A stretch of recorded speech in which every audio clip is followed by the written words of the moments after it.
The energies are here to be present, to be sworn in. The stronger energy right here is on my left hand, and it is shimmering. So it appears that he's bringing in the Illuminati, right?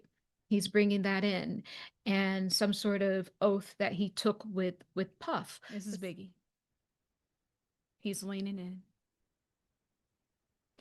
I hope they find all of them. And he's referring to the pizza, if you know what I mean. There is his side, her side, and the truth. Because Spirit ain't just never lied.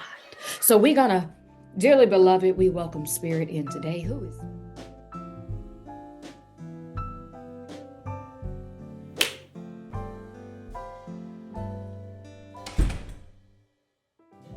Welcome back in, everyone, to Karmic Justice Court TV, where we are covering the trial of the century. Subscribe to the channel, and if you would like your case heard on Karmic Justice TV, just go ahead and email karmicjusticetv@gmail.com. On a serious note, there is a person stepping up today, part of Diddy's camp or older camp, that has a few choice words.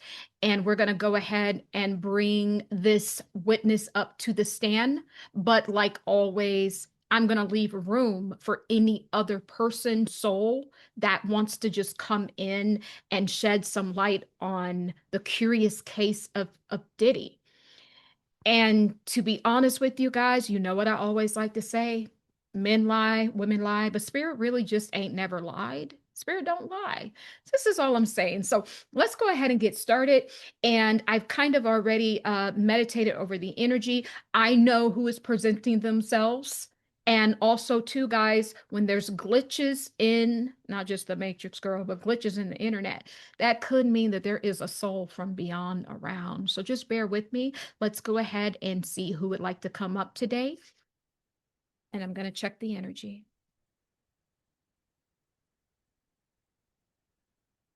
And the stronger energy is right here in my right hand. However, there's an energy that's weighing down my left hand, does not want the energy in the right hand to speak. So I'm going to go ahead and release that energy. And I'm going to work with the energy over here.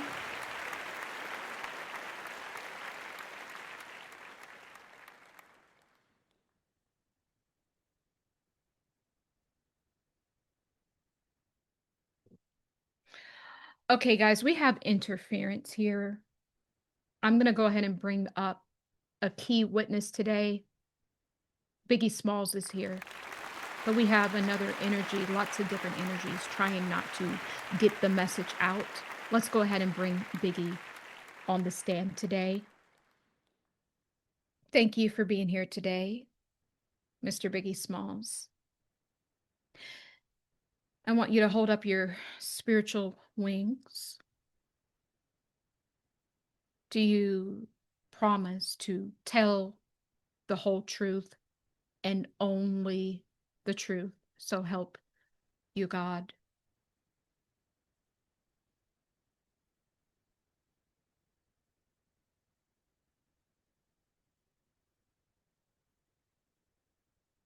It's a Boy Scout's promise, he said. Boy Scout's promise. Okay, I'll take that. Take that, take that, take that. Thank you, Mr. Biggie Smalls. So I want to go ahead and let you guys know that Karmic Justice Court TV is now in session. Okay, so clearly, Biggie Smalls, I'm going to allow him to speak. There's like some sort of, Boy Scout promise that he took, some sort of oath that he took. And I think it does involve this, but he broke the oath, right? So it appears that he's bringing in the Illuminati, right? He's bringing that in, and some sort of oath that he took with Puff. But somehow this is broken. It's not all the way, to that triangle.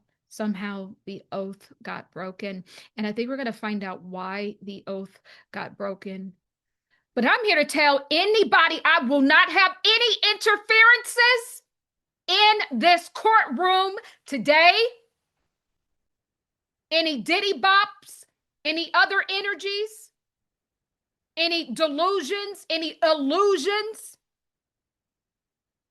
You are not welcome here. Right now, I am speaking to Mr. Biggie Smalls, and we will get down to the truth of the matter today. Sorry for the interruption and all of these energy disturbances, Biggie. I want you to go ahead and provide the court with some adjectives to describe your case and why you are here today, okay? Okay. All right. Keeps drawing a bunch of A's, right? And it feels like A plus for like job well done. But then someone's going behind and just crossing it out. Uh-huh. Go ahead. I already think I know where you're going with this. Uh-huh. Mm-hmm. Yeah. Thank you. Thank you. And this is very, very, very, disheartening. P. Diddy's energy is here trying to stop this. I'm going to ask my spiritual team to go ahead and escort Mr. Diddy out. I will only allow messages, clear messages from Biggie Smalls. You're going to have your day in court. Today is Biggie Smalls Day. Okay. Puff was so jealous. Puff was so jealous of me. He was jealous. He was so jealous. And the thing about why he was jealous because I was pulling all of the women at my size.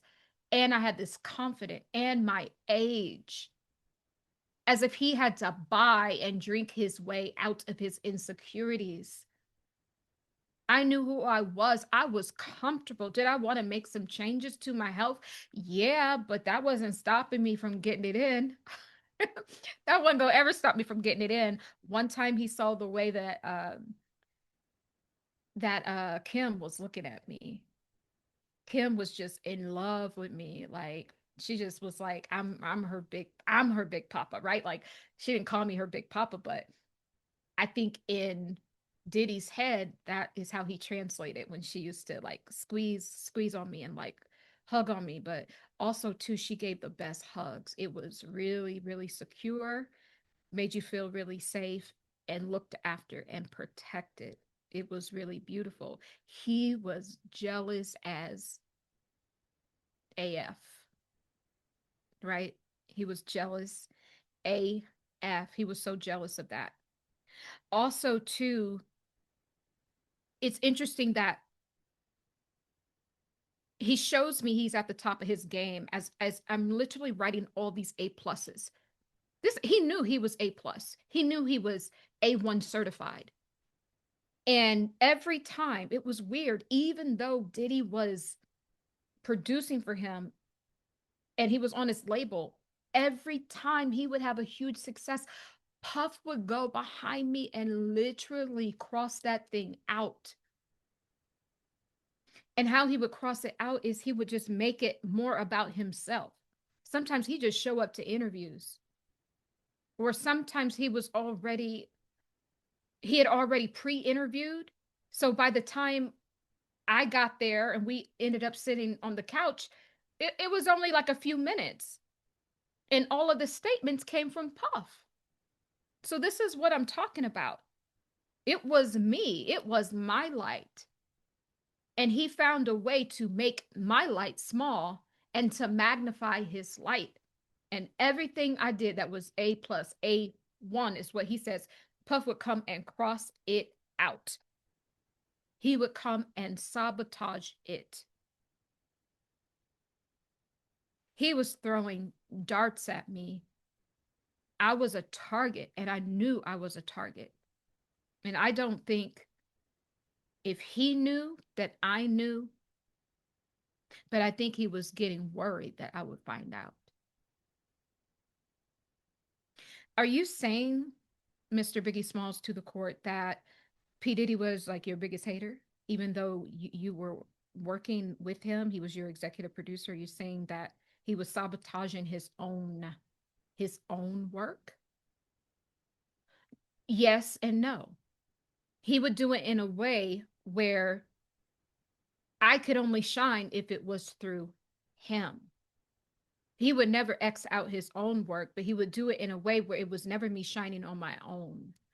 And in fact, he brings something very interesting here is that Diddy always wanted things in threes.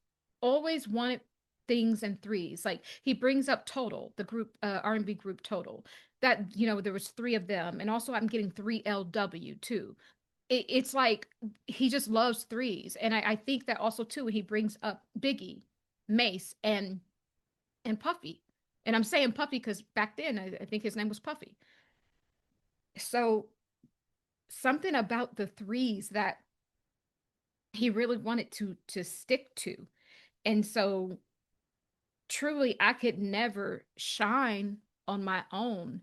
And it's interesting, there is someone else coming through. Is there someone else named Shine or Sean or something? It's like I feel like there's someone else coming through. I think it's the guy, I don't know his name, Shine or Sean or something, who took a case for him, like a gun charge or something, where he spent 10 years in prison. Um, I think I think Biggie is referencing him. That this is the thing, and this is why he always wanted to have three around. Oh, okay, I see. He wanted to have three around so that when he did his dirt, he would have an alibi, one for alibi, and one to take the fall. He was very crafty. The level of craftsmanship is unmatched. He learned from the best. He learned from the best. Okay, let's see what else you'd like to say today.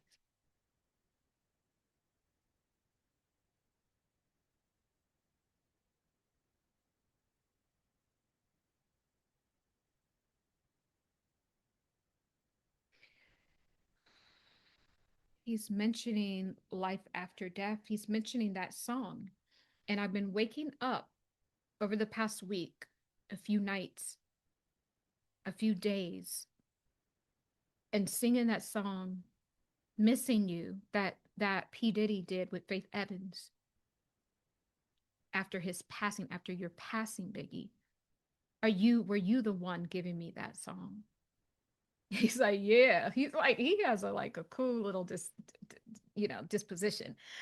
He's like chilling back in a almost like he has a cigar too. Like he's not smoking it, but he is, like he's just chilling back. He has like his right leg kind of on top of his left knee, and he's just chilling in like those little kuji sweaters they used to wear.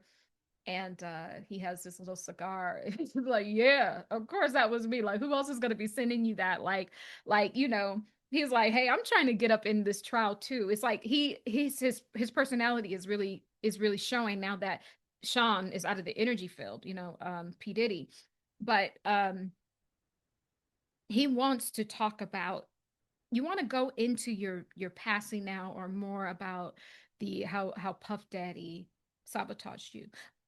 Okay, well, I'm gonna allow I'll allow you to speak. Okay, that is how he sabotaged me.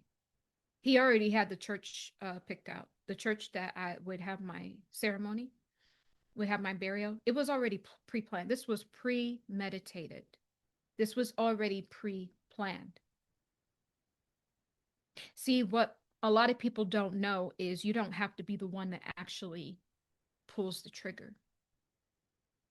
You can host someone energetically and taunt them with your words in their ear. He was good at that.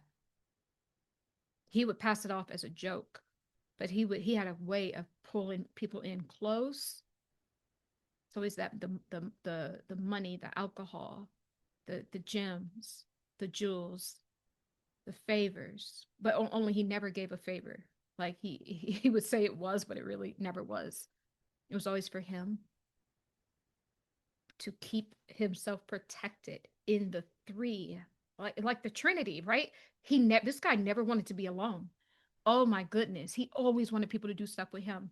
He don't want to be alone because he don't want to deal with them demons. Puff didn't want to deal with them demons, and them demons was coming after him something heavy. He didn't want to deal with them demons. That's also why he had Bentley around too, his like assistant or assistant. He never wanted to be alone, man. Puff had a lot of demons. He had a lot of demons. Let's stay on track, Biggie. Let's go back to your passing. I know you said he picked out and I'm hearing the steeple. See, there was a certain thing about the steeple in the church. This also could be very esoteric, and so now this ties back to the Illuminati that was broken, right?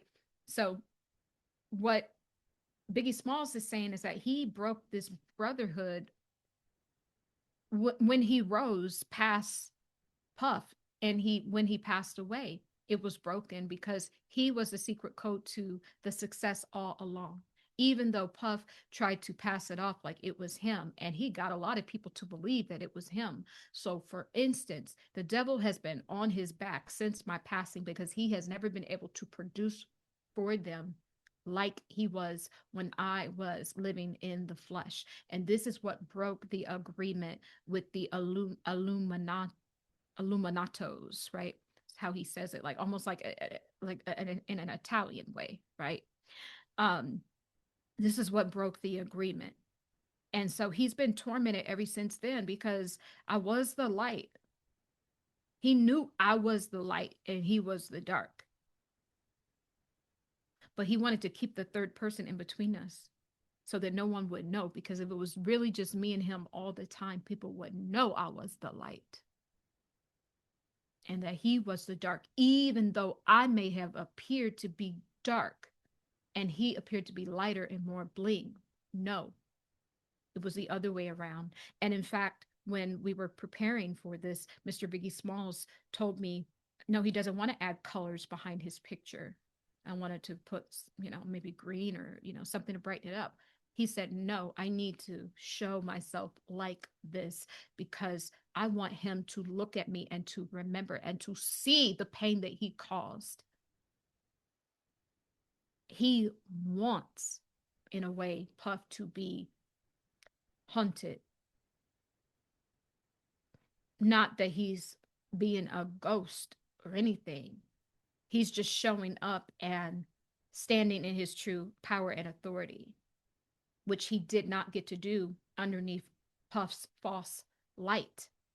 And he said, no, he's going to remember me. He's going to look right here at this face with these two eyes right on him and look at the memory, because it is in this memory that haunts him daily. It's in this memory that he thought he was going to gain access to everything that was naturally mine from God, but it was a trick. It was a trick. He's never ever been able to capture this level of light. He didn't realize that I was the light. I was the shining light. I was the shining star. I was the beacon star. And that's why I want him to look at this. And I want him to look at me right now in the midst of the trial, because in truth, remember how I said Puff was good at doing this, getting to people's ear. You don't have to be the person that pulls the trigger. All you have to do is incite it. All you have to do is to create a beef and allow the weak-minded ones of the world to carry it forward. So in that way, it was him, because all of this East Coast, West Coast was a setup. It was a setup. When this man plans, he plans well into the future. But he knew that it would never come back directly onto his hands, because he created a frenzy. He created a war between East Coast, West Coast, but more importantly, Black males on the East Coast and West Coast. And what he created has still not been drained out of hip hop today. It was never to be this way. And this is what disgusts me. And to be honest with you, it is part of me, my energy that is sitting here, standing here, that is waiting for justice. So as those people sit and tell their story on trial, just know there is a bit of me in each of them, because you have to remember that I was young. And even though I was assured, I was still impressionable. Having girls and alcohol and everything and parties and pool parties and all of that in the music video is good. But he knows I would have expanded past that.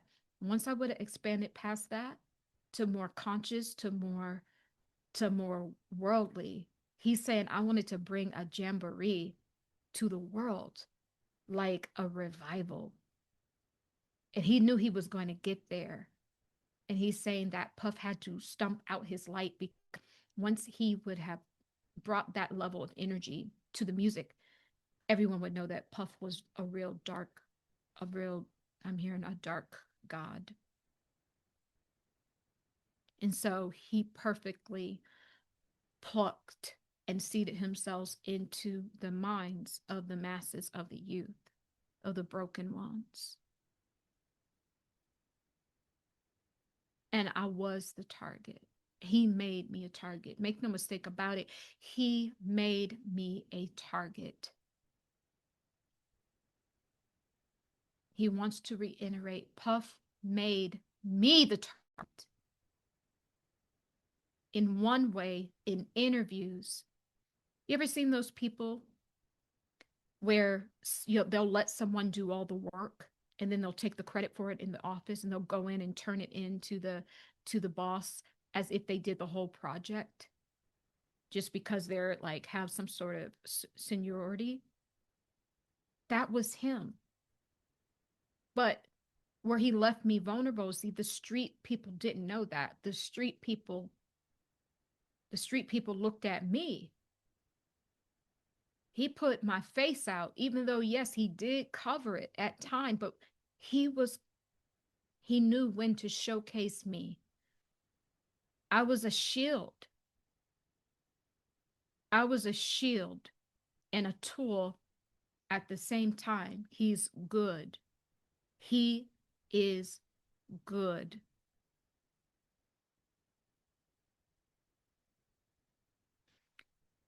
Biggie, is Puff responsible for your passing?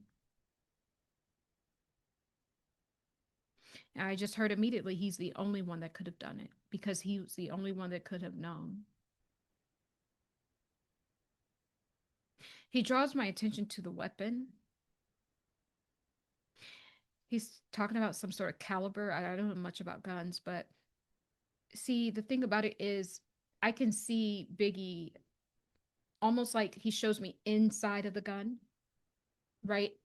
And if you were to put, the bullets in the chamber, he's saying that the whole chamber was full. It, this may or may not be what actually happened, but he's making a point to say, look, if there is 9 spaces for bullets, there was only one bullet and it had my name on it, is what he's showing me. So yes, he's responsible because it had my name on it. It was slated. It was dated and slated. Make that very clear. With every song, with every video, with every interview, with every beef, I was the target. Sometimes he would use me as a tool. And then after the tool, he would flip the other side over and use me as a target. And what it did was it shielded himself. This is not brotherly love.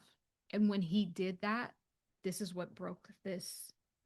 Me and him, we had Boy Scouts honor. I took it serious. Puff did not. I took it serious. So this is truly when they talk about the Illuminati. This is this was deeper than that. That was just for money, right? That was just for, express access to the latest and best things. It was just at that time, it was just on that level. This is how Biggie knew it. It wasn't like what we know of it today. It was getting you a higher level of access. But the real thing was the Boy Scouts honor. I thought that was my brother, my big brother did this to me, made me a target and a tool. One bullet in the chamber marked with my name on it. He picked out the steeple of the church. That now was a whole nother level of this Illuminati that he didn't know about. That part, what he's saying, his passing, his funeral was part of the Illuminati ritual. As a Biggie knew it as just gaining access to higher level caliber of restaurants and women and parties, stuff like that. Puff was playing it on a different level. So this is what he's saying. And this is why he says that he is responsible. Make no mistake about it. Puffy is the reason why I am no longer breathing. Mr. Biggie, I was channeling one of your songs, and we're gonna hope that the internet gods, sometimes when there's a lot of energy from the angelic realm, the internet does get a little bit glitchy. But I was channeling one of your songs, after you had popped up, and it was about I'm the tonight, that song, and another one, and another one, and I was like, oh yeah, this is definitely you. Take us back there. I'm going to read a little bit of the lyrics, but when I played a little bit of it, when you brought it to the forefront, and it brought so many memories, even for me. Just that time, just that time. It was a special time. And I'm going to read a little bit of the lyrics, and then I want you to describe, this was really a pinnacle part of your life. I want you to describe that. So this song was it was just fun. I'm young. I'm what, 23, 24. I'm young. I'm, I'm real young, actually. I don't even know myself, but I think I know myself, so it comes off like I know myself. But it was just, see, okay, I can't even read the lyrics because he's going right into it. It was just like I was living inside a music video every day.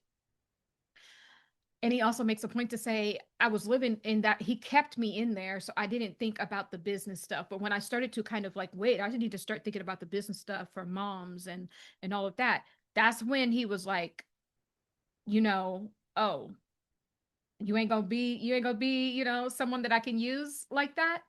What you worried about that for? What you worried about investing? What you worried about looking at these points and looking back through the contracts? It was that sort of thing that Biggie was kind of becoming more conscious of that. And P. Diddy, wanted to distract him and be inside of a real life music video every single day, 247. So this is what Biggie is saying, just like drinks flowing, women, as many women as you want, as many parties, whatever food you want. If you want food from the other side of the country, you just the jet would just go and pick it up. It was literally everything that I'd been denied from my youth and the way I grew up, in the streets. It was everything. I don't know why I'm hearing Kingston or something like that. It was everything to me. It was a euphoric utopia. I was traveling overseas, and I never dreamed that big. He's saying I still ain't never dreamed that big. It was good times. It was good times, but my mom's was always worried. And I almost felt like, Mom, why don't you just chill and relax so you can enjoy it? But she knew. It's like she knew. And maybe the part of her that knew activated the part of me that knew. But this was a good time. And even though it was deceptive on his end, I took the oath seriously. I love this time. It was a great time. And I want people to know I had a great life.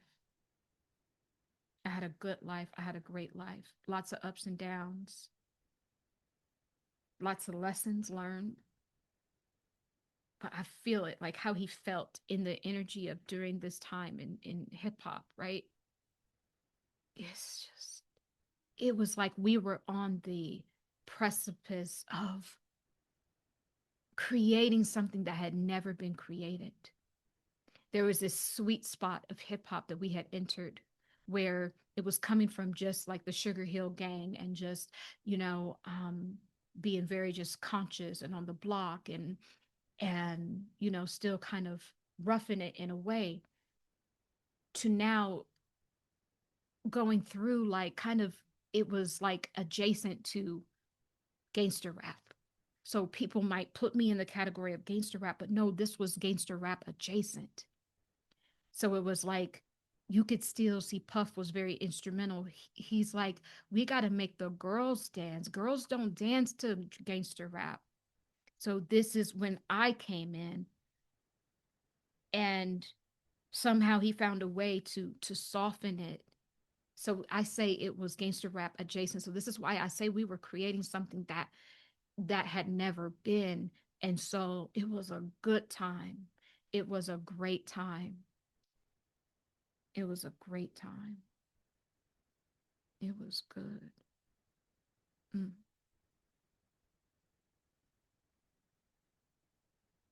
What do you want to say to your children?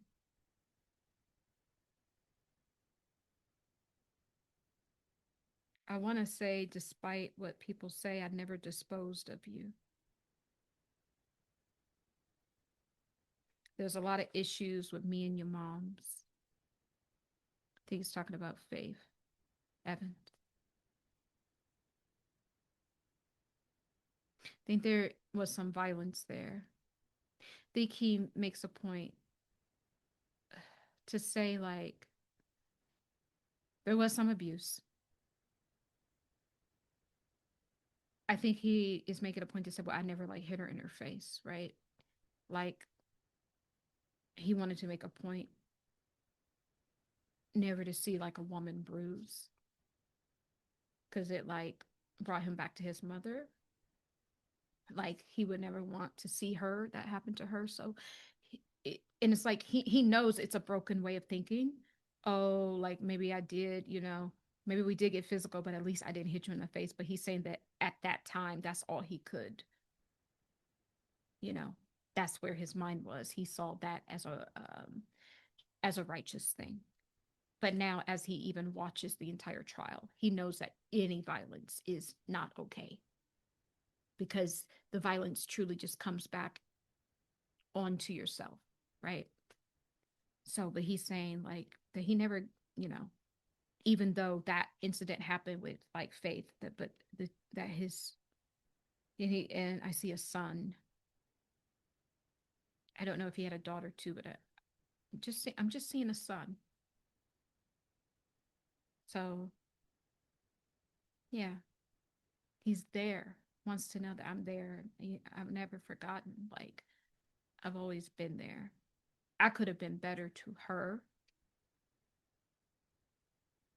I could have stopped the lies and the cheating, but that was that was the best that I could muster up at that time in my youth. That's what he's saying. Okay. I want to get a final message for you. What's your hope for for Diddy. He's showing me some sort of like pie, or even like it looks like a pizza, right? Looks like a pizza. Looks like a pizza. Okay. All right. I think I know.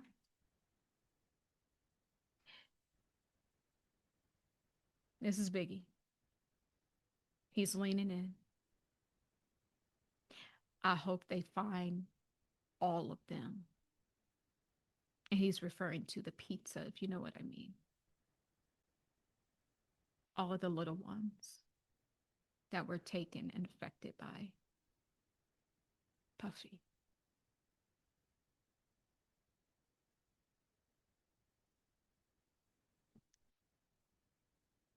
Will you be able to be at peace?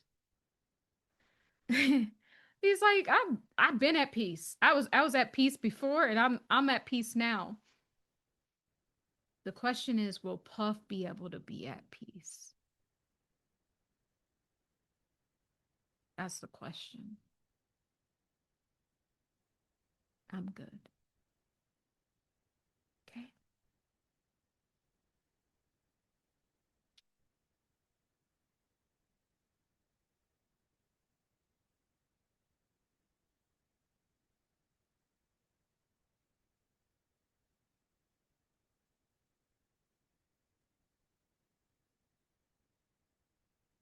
He's sending flowers to his mother.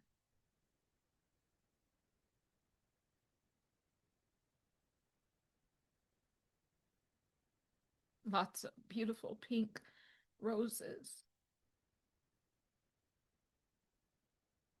She held all the pieces of myself together. That woman right there. And she deserves it all. This is what she deserves.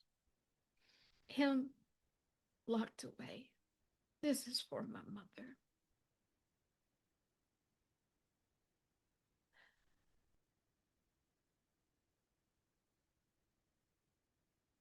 My heart, my world, my space, my galaxy, my all. Thank you. Thank you, Biggie. I'm sure she felt that. It was such a pleasure talking to you today. I'm sending you lots of love and healing vibrations. And you just keep shining. And I'm going to go ahead and dismiss you from the stand now. You can go ahead and come down. All right. So we will leave this. I need a recess. I need a recess.